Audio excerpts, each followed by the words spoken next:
वालों, इमाम हुसैन अलैहिस्सलाम के चाहने वालों में ये दो अलामतें मौजूद होनी चाहिए। ये हरगज नहीं होना चाहिए। ये मेरा पैगाम है कि अयाम अज़ा में जब आप काला लिबास पहनकर बाहर निकलते हैं और मजालिस में शिरकत करते हैं या जलसे जलूस निकालते हैं इमाम हुसैन अलैहिस्सलाम का नाम लेकर, तो फिर आपकी एक शनाख्त हुसैनी होने के नाते पे है। तो फिर आप ये जो काला लिबास पहनते हैं, एक तो ये शौक की अलामत है और दूसरा इस बात की अलामत है कि आपकी चाल ढाल से, आपकी गुफ्तगू से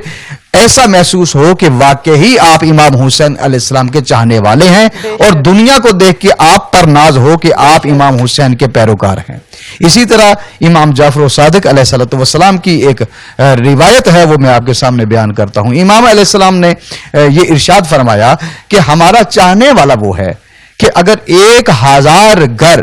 दुश्मनाने अहले बैत का हो और उसमें सिर्फ एक घर ऐसा हो कि जो हमारे चाहने वालों का हो,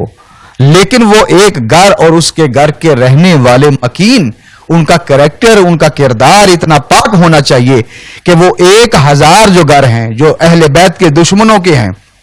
वो दुश्मन होने के बावजूद इस बात की गवाही दें कि है तो यह अहले बैत का चाहने वाला, मगर इससे ज्यादा अच्छा इंसान हमने कभी नहीं देखा, खुदा तरस इंसान कभी नहीं देखा, इबादत खुदा की पाबंदी करने वाला ऐसा इंसान हमने कभी नहीं देखा और मजलूमों की हिमायत और मदद करने वाला ऐसा इंसान हमने कभी नहीं देखा। तो देखिए, अगर ये अलामात हमारे अंदर आज मौजूद हैं तो फिर तो हम अहले बैत के चाहने वाले हैं, और अगर ये